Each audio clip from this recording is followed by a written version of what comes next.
So, episode 3. Revenge of the Dicks. That's important. Okay, so Revenge of the Sith. We get to this point now. It's actually gotten quite a lot better than what we had in episode 1 and 2, definitely. I think that this is actually the movie that Hayden Christensen grew. We said in the last one, Ewan McGregor grew as Obi-Wan. Hayden Christensen definitely is a better Anakin Skywalker. Ewan McGregor's totally Obi-Wan in this. Like, he's fucking full-on Obi-Wan Kenobi. And this one really, this is all about exploring Anakin falling to the dark side, how he becomes the Emperor's new bitch, and all that. And I loved it. I fucking thought how they did that. This had great moments in it, and I think this was the movie that George Lucas should have started, not started with, but this is the way, the direction in this, and some of the dialogue scenes, and some of it was bad, but this is the way it should have been shot from the beginning. Like, he had this dark environment, it was gritty, it was kind of edgy, it was depressing as fuck, because it was just, you know, it was fucking, this was the end, this is how the Jedi died. I'm with you to a point, but for me, I thought that in this one, it finally reached level 10 of badness with the CGI. For me, everything in this movie, like the first two movies had their bad CGI, and I'm with you on what you said about the dark side. It was cool to see like the actual turning. Hayden Christensen, for me, I don't think he was that much better. I think his look was better. I think they gave him that long hair, they gave him the scar on his face. He was a little bit better. I like him a lot better than the movie before. Yeah. But the problem I have with this movie mainly is that the CGI was 100% more. Yeah, it's still CG more. This one, where the other ones were too CGI'd, this movie was a fucking cartoon. It was a fucking cartoon. Like, everything was CGI. The main bad guy, apart from the Emperor and shit, General Grievous was a straight up fucking cartoon. It was a video game, and I hated that. Yeah, his shit was bad. I didn't like. He was some asthmatic fucking robot, RoboCop, fucking robot coughing. I know. Well, he was part, like, there was something like flashbacks. Like, what? There we go, lightsaber time. Yeah, he was a terrible villain. I do like. Again, nothing against Christopher Lee. I do like that they killed off Christopher Lee pretty fucking quick. Yeah. In the beginning. And that scene was cool. And I did like that scene, but I think it was, like, but there was that point in that scene, like, after he did that, when Hayden Christensen killed him, you know, you'd think you'd be a little bit more fucking like, I just murdered a man that gave up. Like, I cut his hands off. He was on his knees. He was completely defeated. Instead of him saying, you know, I think it was funny when Emperor Palpatine was like, because, you know, that was Count Dooku's master, and he was like, and he's like, do it. And you look at Christopher Lee, and he's like, what? But it was funny because what I was saying was Hayden Christensen's kind of like, I shouldn't have done that. Like he had just like maybe like kicked over some milk. Yeah. Like, you had just murdered a man. Yeah. Like, it should have been like, you know, he should have been like fucking clutching. Like, it should have been more of like a traumatic moment. Yeah, like he was like, just leave Obi-Wan. He's not. Yeah, I mean, at least he didn't do that. But yeah, he's like, there was that shit scene. There was a shitty fucking dialogue part where he was like. It just felt like he felt like he was reading off a teleprompter when he was like, his fate will be the same as ours. Like, yeah, it was like, so wow, dude. Like, I was like, cringies. I was like, that hurt. But yeah, CG was way out of whack in this one. It was fucking all over the place. But again, I think that George Lucas had learned up to this point that people were not interested in fucking fancy-ass technology, what he could do. They just wanted good story.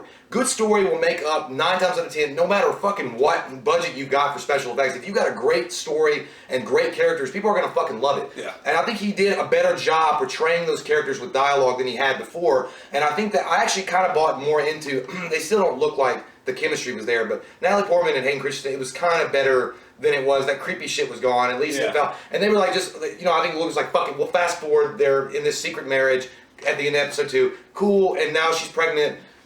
Let's just rush that in. I do like the fact that Hayden Christensen, and you have this respect, and they built that up between Obi-Wan and Hayden Christensen like brothers, and the way they are. And then you have the downfall and how hard it is for both of them, or mainly for Obi-Wan. But yeah. I loved all that stuff. I like the story, and I like that stuff.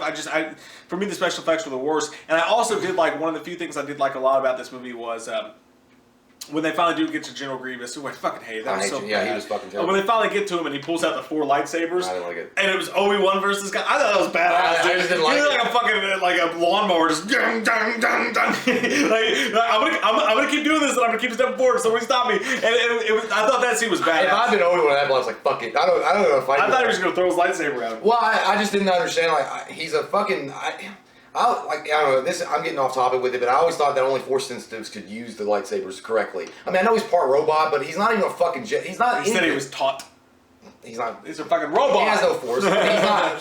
He's saying robot. It looked like the Clone Wars. I know, like the seasons of the shows. Like it looked terrible. Yeah, I did. The clone troopers. I kind of liked some of them. Commander Cody. That was when you can see that they're all friends, kind of in their own way. And when Order 66 is given, and they have to turn against all the Jedi. And I love that scene because you hear the music, it's very dramatic, it's very involved. Yeah. You get into it, you're like, fuck, that sucks. And that one girl, the Twi'lek with the little, she looked hot. I was like, I don't know what those things are on your head, but you look hot. She died, and you hear all this music, and then Yoda like clutches the wall, and you can see he feels it all dying around him. And then when the little kids are being murdered by Hayden Christensen, and then at the end. When Hayden Christensen goes to the Mustafar system or whatever, not the Mustafar, I don't know, that fucking volcano planet. After he murders all of the people, his eyes are yellow and shit because he's fully given himself into the dark side. And of course, the final standoff. Finally, you get I like the stuff between the Council and between Obi-Wan and Hayden Christensen a lot. Like that was a really. I cool also story. like the idea when you saw why the Emperor looked like he did when Mace Windu fucked his shit up. That was great. That was awesome. That was great. That was cool. I like how he didn't know. Like Samuel L. Jackson was like, just stay here and I'll trust you. And then they show Hayden Christensen like crying. I know. He knows what he's gonna do. It was really good. Like that point in the movie was good, but it took so fucking long. But I do like how the Emperor, they showed how the Emperor twisted Anakin's mind because he was already scared since episode 1. He always had that fear about him, which is what leads to the dark side. But the thing about he twisted his mind was like saying, I know that you and Padme are together, and then Hayden was like, how the fuck do you know that? And he's like, what are you talking about? And he's like, I'm a Dark Lord, but I can teach you how to save her from death from your visions. So that's how he twisted his mind to get into where. That's why you're not supposed to have attachment. So I get that whole thing, but I do like the idea behind with Mace Windu going to confront the Emperor and telling Hayden like, you stay here, I trust you. And then when Hayden's like, fuck, I gotta go and save him because he's the only one that can help me save Padme. And he's like, don't do it, I gotta have him. Because Hayden Christensen at that moment, you can actually see the turmoil. He's like, I don't want to do this to you. I gotta keep him alive just to learn what he knows. Yeah. And then he fucking cuts him. And I felt that. I was like, fuck. Because then you see, the whole thing with Mace Windu. I hate it when Mace Windu died. I will say one thing. God damn, those Jedi Masters fucking suck, dude. Because when Mace shows up, there's like 5 of them. It was just like boom, boom, boom. And I'm like, I know it's the Emperor and he's a Dark Lord of the Sith, but holy shit, those are the worst fucking Jedi Masters besides Mace Windu. It was They cool. didn't get a fucking swing in. I know, but it was bad. I love how Mace Windu showed his original G gangster. Because when he fucking throws that lightning and he catches it with his thing and turns it back on him, I was like, holy shit. That was badass. And I love how he actually turned into the Emperor. Like, you got to see his face change and shit like that. Yeah, even though the CGI was still there, that was a really cool scene. And he was like telling Annie, he's like, please help me. And that was, it was kind of scary looking. But I will say, it's kind of weird, because Mace Windu, was he given into the dark side? Because he was going to kill him. He was defeated. That was out of nowhere. I know, and he was like, he's too dangerous to be kept alive. And he's like, we're supposed to arrest him. When he was holding that lightsaber on him, I was waiting on him to be like, say what again? That's how these motherfucking snakes. It was kind of cheesy when he reared back. He was like, Yeah. But I know there's fan theories out there. Did Mace Windu survive? No. I'm sorry. I wish he did. He was hit on with full-on Force lightning. Because I think Samuel L. Jackson had suggested that there's a possibility he would love to appear in the new one. Yeah. I'd be cool with that. Because, when Order 66 is given and Yoda and Obi-Wan, remember they go back to the temple and they found out that Anakin did all that shit? They turned the signal so that it told all the Jedi to stay away that was left. Right. So there probably is a few Jedi that didn't come back that got the message. So, who knows? Maybe somehow Mace Windu, in some weird possibility, survived the fall. I don't know. I mean, I hope he died. It would be cool to see Samuel Jackson. What I don't like is that, it seems like Darth Vader really shorted himself in that for a second there, because it's like if you would have turned dark and you would have agreed with the Emperor 20 minutes earlier in the movie, it seemed like you guys would have had equal standing. Like you guys would have both ruled together. But now that you've waited this long and then you killed Mace Windu, now he's he immediately gave power. He was automatically, he was like, I bow to you, I'll do anything you want. I think it was instead of just being like, okay, I'll turn to the dark side with you and we'll fuck shit up, he was like, you own my life. Well, yeah, because that was the whole thing with the Sith. You have to give yourself completely to the Master. But then when she fucking dies anyways, you would think he'd be like, bye, again. Felicia. But that goes all the way back to how the Emperor did not want Anakin to have her. Yeah. I realized, because when he starts smiling after he killed her, because he wanted that to happen. I think he knew deep down he'd probably do it anyway, because he was so involved with he was in this furious rage kind of mode. But it felt like I felt kind of prison rapey at that time. But he was like, I will do anything that you guys like, suck my dick. I don't know if it was because of the way that Hayden Christensen said it. Yeah. When he gets on his knees, I'll do anything you ask. Yeah. Just save her. It could have been more powerful, that scene, because he was crying and stuff. I felt that too. I felt it should have been a little bit more. I liked it though. I mean, it just the way it was delivered was wrong. But I do love the fact that, obviously, let's talk about it real quick before we get into the main big focal point. Let's talk about the battle between Yoda and the Emperor. fucking pretty cool. I won't say that it wasn't. When Yoda walks in, I got pumped about it. When I was watching in the theater, I was like, here we go, Yeah. round 15. Because when he walks in, you see his little shadow walking up, and he catches that fucking lightning, and he fucking throws it back, and it was cool as shit. But they kept going away from it. Going away from it. I hate how they do And then they go to the Senate, and he's throwing those fucking things. They're having this big lightsaber off. It was cool as shit. I did like that. But again, it was a lot of CG, so you kind of got lost with the whole thing. The high point of the movie, though, is totally Obi-Wan. Oh, God, that was the best part. Obi-Wan versus Darth Vader, finally, and the real face-off. That whole scene was so good. Everybody was wanted that. Everybody was pumped for that scene. The lightsaber was so good, and I like that he was standing up there, and like, Darth Vader got pissed. He got jealous. He was like, dude, you been messing with my girl? Yeah. and then, like, he uses the Force to choke her and shit like that, and that was so intense, and Obi-Wan is such a badass. Dude, the music was what helped it, too. Yeah. Because when he walks down the lane, he's like, let her go, Anakin. He's like, let her go. And he's like, you turn her against me. Like, the whole thing and the music and the way that it fucking felt like this is it. This is the moment. Because I think somebody said, like, you know, it was a kind of play on George Bush in a way, because he's like, if you're not with me, you're against me. And he's like, only a Sith feels an absolute. I do like the fact that Obi-Wan was trying to save him. I can't help it. Even at the end, because Obi-Wan begged Yoda, he did not want to go face him. Yeah. But then he was like, even at... They played that right. But totally right. And when Ewan McGregor was there, he was like, only a Sith feels an absolute. That's when he knew, you're so far gone, you're not even willing to go. He was like, you know, the Republic is, I serve the Republic, a democracy.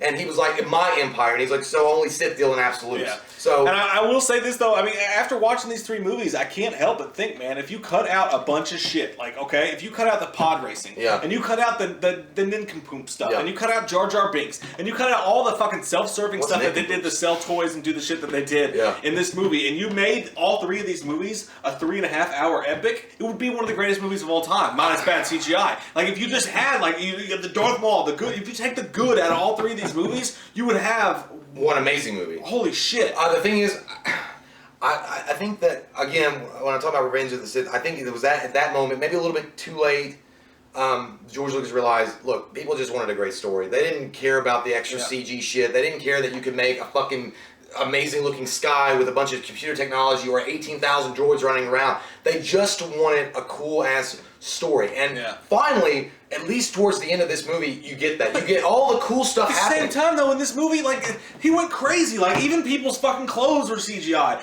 The room they were standing in was CGI. The red carpeted room, like, it was like, dude, you could have made that without CGI. Like, you didn't need it for that. I get the point where you're like, okay, we can't afford to make this practical. We don't have the time. We have to make it a little bit CGI. They could have done it. They had the money. They went too far. Like, it was everything was fucking CGI. The thing about Lucas is, Lucas had the fucking money to build practical effects on these movies. Yeah, I mean, it was lazy. The money that he probably invested in to get that CG at that time was expensive as shit. Absolutely. They could have taken that money and put it to practical effects. It would have looked way fucking better. But he was like, no, I want to go with CG. And because I never got the... He was always talking about that in the original trilogy. There were so many things I wanted to do, but the technology wasn't there. And I'm like, dude, you don't... Like, your movies... The reason why Star Wars, the original trilogy, was so good, it wasn't... It looked amazing. It looked great because practical effects and stuff. But it was a story. It was such a great story. That was what made it sell. You didn't have to have all that stuff. And again, with the Hayden Christensen, Ewan McGregor, Obi-Wan versus Anakin Skywalker at the end, Padme dying, the music, them fighting, he's like, you're my brother, you're supposed to bring balance, not join the Sith. All that stuff was fucking well shot. That was actually an amazing directed ending scenes. Yeah. I love that scene. I love those. That was very emotional, very impactful. It felt like... The story's there. Yeah, it felt like the Obi-Wan, and it felt like the answers everybody wants. Like, what was it like for Obi-Wan to fight his own apprentice? And it was all there. It was great. Ultimately, with all the stuff still wrong with this movie for me, the full-on 100% stupid retard... the 100% stupid CGI that they went with for me, it still ends up, this movie is just a 6.5 for me. Even though I do love the dark side turn and I love the fight, there was still way too much wrong with it for me. 6.5. I'm going to give this movie a 7.5. I like this movie a lot. The CG shit was fucking annoying. I didn't like that. That detracts a way from what I would have given this if the CG wasn't there. More practical. But I don't like the droid army still existing. I don't like some of the other shit. I think they really overused the clone troopers because I think that they were CG too. A lot of that shit was just, it looked fake. I mean, you could tell. I mean, they could just got extras and then shot a few. Like, how come like Game of Thrones can look so great and it's on HBO, and it's fucking they can use and make it look like they have 1,000 people lined up, and now it was lazy, man. Yeah, but I mean, it was a little older. Too, yeah, it was. I know. But I loved that the confrontation between Obi-Wan and Hayden Christensen. I think that made up for so much of the bad shit in the movie, and I think that Natalie Portman did very well with it. I thought Ian McDermott again was great. They even got Chewbacca in it. Peter Mayhew came back and did that. I just think that overall it was the best one of the prequel trilogy. There's no doubt it was the best one. I mean, the prequel trilogy, besides Maul, which is notable, probably the best fucking villain they've ever come out with next to Vader. It was the acting was better. The action sequences were better. It was larger, and you got the answers you always wanted. Like, I think that the Revenge of the Sith is what I always wanted. Like, that was what everybody wanted at the end. They were like, what was it? How did Anakin become Vader? What was it? And don't get me wrong, the second half of this movie to me, all the cool shit that's in this movie, the second half of this movie to me is an 8 to an 8.5. Yeah, it was that great. stuff, when you get really into the story of why Darth Vader is and why everybody is who they are, like, that's an 8 and that to makes me. sense. That's great. It's just the first half to me was so atrociously bad with General Grievous and the graphics and stuff like that. It really just set it back to a 6.5. And I actually liked how you can actually relate to Hayden Christensen's or Anakin Skywalker. He loved his wife. She's pregnant, and he's willing to do anything to save her and the baby's lives. Yeah, but then when he goes and he kills those tiny kids, no, you're like, I'm done with you, motherfucker. I know that, but I know but that was the extreme. Like, how far would you go to save the one you love? Like, I mean, and he knew he had to do this to get, because I think the Emperor convinced him, like, you have to give yourself fully, and that's the only way you can learn this magical power. Anyway, I still think that the ending sequences of this movie, and it's really shitty because you can actually see the genius that George Lucas is when he wants to be. Yeah. When he actually wants to direct and he wants to fucking take his time and say, I'm building story, I'm building character, I'm building depth. I'm not worried about special effects. I'm just building a fucking bridge arc that will connect the audience to this, what's happening. That's when you say, you're a great director. Why didn't you fucking do this years ago with episode 1? Yeah. Like, why did you say, oh, no, I'm going to push this button right here and enhance. More CG. Enhance. More. But yeah, so 7.5 for me. Now we got the Holy Trilogy. The big times. We watched a movie. Yeah. We watched a movie.